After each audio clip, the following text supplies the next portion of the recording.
नमस्कार।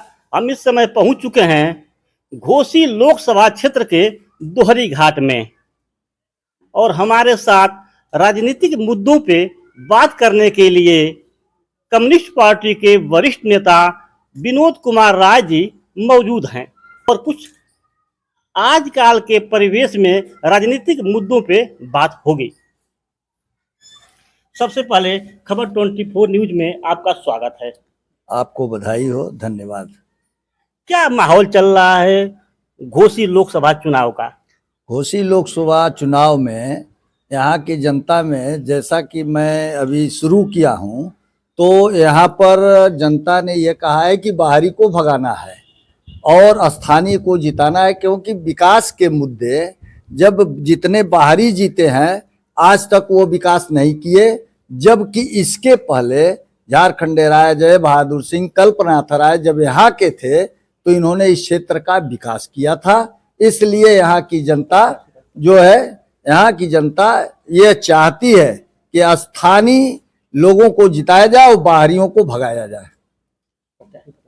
और प्रत्याशी के रूप में भारतीय कम्युनिस्ट पार्टी ने मुझे घोषित किया है, विनोद कुमार राय को भारतीय कम्युनिस्ट पार्टी के तरफ से जो हंसुआ और बाल चुनाव निशान है इस पर घोषित किया है और मैं चुनाव के मैदान में उतर चुका हूं और जनता से मिलने का भी काम शुरू कर दिया हूं। तो आप घोसी लोकसभा से प्रत्याशी भी हैं? प्रत्याशी भी हैं। चलिए, धन्यवाद। आप प्रत्याशी घोषित कर दिए गए हैं। तो कहा जाए तो घोसी लोकसभा में भाजपा ने मंत्री ओम प्रकाश राजभर के बेटे अरविंद राजभर को मैदान में उतारा है, तो वहीं समाजवादी पार्टी ने राष्ट्रीय प्रवक्ता और दिग्गज नेता राजू राय पर भरोसा जताया है।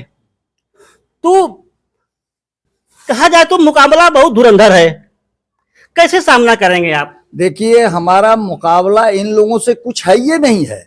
मैं संघर्षों का इस क्षेत्र में संघर्ष किया हूं और यह लोग जो है चंदौली से, ओम प्रकाश राजभर के लड़के डॉक्टर अरविंद चंदौली से आए हैं और ये राजू राय का घर बलिया है, बंगलौर में इनका धंधा है। यह बंगलौर से आते हैं। यह 2014 में भी चुनाव लड़ चुके हैं राजू राय, और 2014 से आज तक इस क्षेत्र में कभी नहीं आए।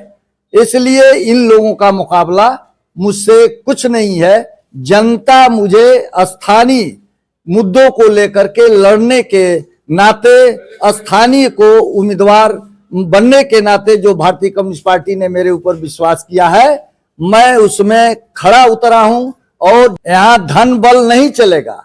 उस समय घोसी के उपचुनाव में तो 45 मंत्री जो हराने के लिए, लेकिन इंडिया गठबंधन के समर्थन से सुधाकर सिंह ने 45,000 वोटों से जीता। वही हासिल होगी जीत भारतीय कम्युनिस्ट पार्टी के विनोद कुमार राय के हंसुआ और बाल की जीत होगी। अभी तो ये जो घोसी लोकसभा की सीट रही बसपा के खाते में रही और बसपा के लोग ऐलान कर रहे हैं कि ये सीट हम लोग बचाएंगे और अपने झोली में रखेंगे। देखिए, वो समय खत्म हो गया। अब बसपा की सीट या सपा की सीट या भाजपा की सीट नहीं जाने वाली है। यह भारतीय कम्युनिस्ट पार्टी की जो सन 52 से लगातार हम जीतते आए और 84 तक झारखंडे राय हमारे नेता थे, वो एमपी थे, और वो सीट कम्युनिस्ट पार्टी के खाते में रही और पुनः यह कम्युनिस्ट पार्टी के खाते में आने जा रही है। अरविंद राजभर को जो टिकट क्लियर हुआ है, त्यों दो मंत्री घोसी में डेरा डाल दिए हैं। दारा चौहान जी अभी पिछले दिनों क्षेत्र का भ्रमण कर रहे थे और कह रहे थे कि घोसी में कोई आ जाए, फर्क पड़ने वाला नहीं है। दारा चौहान तो अपने भी चुनाव में कह रहे थे कि कोई फर्क नहीं पड़ेगा, मोदी जी का डंका बजा है, लेकिन उनको पता लग गया कि चुनाव में कितना मोदी जी का डंका लगा। 45 मंत्री उतरने के बाद भी दारा चौहान नहीं जीत पाए, तो 2 मंत्री उतर करके क्या कर लेंगे? विनोद राय जी, आप यहाँ के प्रत्याशी हैं और जो जब आप क्षेत्र में पहुंचेंगे, लोगों के बीच जाएंगे, तो क्या आपका चुनावी मुख्य मुद्दा होगा? किन मुद्दों को लेकर के आप क्षेत्र में जाएंगे? मैं इस क्षेत्र में विकास का मुद्दा होगा, भ्रष्टाचार के विरोध में मुद्दा होगा, बेरोजगारों के सवाल का मुद्दा होगा, महंगाई का सवाल मुद्दा होगा। इस तरीके से जो भारतीय जनता पार्टी ने महंगाई, बेरोजगारी, भ्रष्टाचार का मुद्दा लेकर के जनता को धोखा दे करके सत्ता में आई, उसका मैं पोल खोलूंगा और जनता के बीच में इन्हीं सवालों को लेकर के जाऊंगा। और यह कम्युनिस्ट पार्टी का यह इतिहास रहा है कि मुद्दों को लेकर के अनवरतः संघर्ष करती रही है, उसमें मैं भी संघर्ष किया हूं। यह रेलवे स्टेशन, जब ये ट्रेनें बंद हुई तो हम लोग दिवाली के दिन भी सड़क पर बैठ करके ये ट्रेन चलाने के लिए, बड़ी लाइन बनाने के लिए आंदोलन किया था और जेल भी गया, और 21 दिन हम लोग जेल में भी रहे हैं इस ट्रेन को चलाने के लिए। तो विकास का मुद्दा तो हम लोगों का सर्वदा रहा है। और कम्युनिस्ट पार्टी ने जितना विकास किया, आपके हिंदुस्तान में एशिया की प्रथम नंबर नहर झारखंड राय ने बनवाया। जब कम सीमित संसाधन थे, सिंचाई के जितने साधन है वह कम्युनिस्ट पार्टी की देन है कि पूरे इलाके में सिंचाई के साधन बने। तो विकास का काम तो हमने किया। और जब से कम्युनिस्ट पार्टी यहां से हटी या कल्पनाथ राय आने के बाद हटे, तब से यहाँ का विकास अवरुद्ध हो गया। मैं उस विकास की पहिया को चलाने के लिए पुनः जनता से निवेदन करूंगा, और जनता कह भी रही है कि बाहरी मुद्दा, बाहरी विकास नहीं कर सकता है, नहीं किया, स्थानीय लोग ही विकास कर सकते हैं। हम स्थानीय को चुनाव मैदान में लाएंगे। सरकार तो दावा कर रही है कि हम धरातल पे विकास की गंगा बहा दिए हैं, और इस तरह से फिर दोबारा अब की बार 400 के पार बीजेपी वालों का नारा चल रहा है। देखिए, सरकार जो दावा कर रही है, इतना बड़ा झूठ बोलने वाला प्रधानमंत्री हिंदुस्तान में आज तक पैदा नहीं हुआ, जो इतना बड़ा झूठ बोल रहे हैं। विकास की गंगा कहीं दिखाई नहीं दे रही है, विनाश की गंगा जरूर दिखाई दे रही है। या 23 कंपनियों को इन्होंने बेच दिया, 2 करोड़ को बेरोजगारी नौकरी देने की बात कहा, और 2 करोड़ नौकरी क्या, 2 करोड़ लोगों की हर साल नौकरी छीन लिया। सारी सरकारी संस्थाओं को इन्होंने बेच करके प्राइवेट के हाथ में दे दिया। और इनके 2 जो सहयोगी हैं, अडानी और अंबानी, पूरा देश उनके हाथ में देने जा रहे हैं। किसान तबाह है, मजदूर तबाह है, नौजवान तबाह है। इसलिए इनका विकास का मुद्दा झूठा है, और यह झूठ बोलते हैं, इसके अलावा और इनके पास कोई मुद्दा नहीं है। देखा जाता है तो पूर्वांचल में एक जातीय समीकरण चलता है, फैक्टर चलता है। कहा जाता है कि जो फॉरवर्डों का वोट है खास तौर से बीजेपी का है, और इसी के बीच समाजवादी पार्टी ने राजू राय को प्रत्याशी बनाया है। तो कैसे आप फॉरवर्ड में सेधमारी करेंगे विनोद राय जी? देखिए, फॉरवर्ड की जहां तक बात है, हम लोग तो भारतीय कम्युनिस्ट पार्टी के कार्यकर्ता हैं। हम लोग फॉरवर्ड और बैकवर्ड में यकीन नहीं करते हैं, हम इंसान से इंसान के में यकीन करते हैं।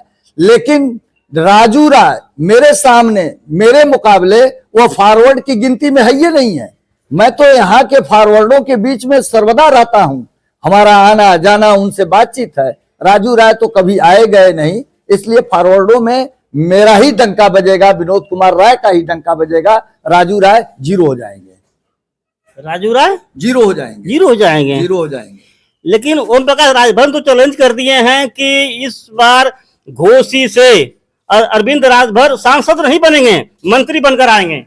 वो पहले सांसद तो बने, मंत्री तो बाद में बनेंगे। सांसद ही नहीं बनेंगे तो मंत्री कहां से बनेंगे? इसीलिए वो कह रहे हैं ना कि सांसद बनेंगे और मंत्री बनेंगे, और घोसी की तस्वीर बदलेंगे। और घोसी की वो तस्वीर नहीं बदलेंगे, वो तो केवल अपनी तस्वीर बदल रहे हैं।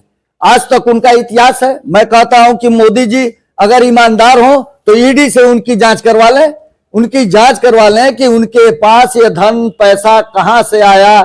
जबकि इनका इतिहास है कि यह मुर्गा और बकरा काट करके बेचने का इनका इतिहास रहा है। तो जो मुर्गा काटने वाला, बकरा काटने वाला, बेचने वाला, कहां से यह अरबपति करोड़पति हो गया? इनकी ईडी से जांच होनी चाहिए। किसको कह रहे हैं बात?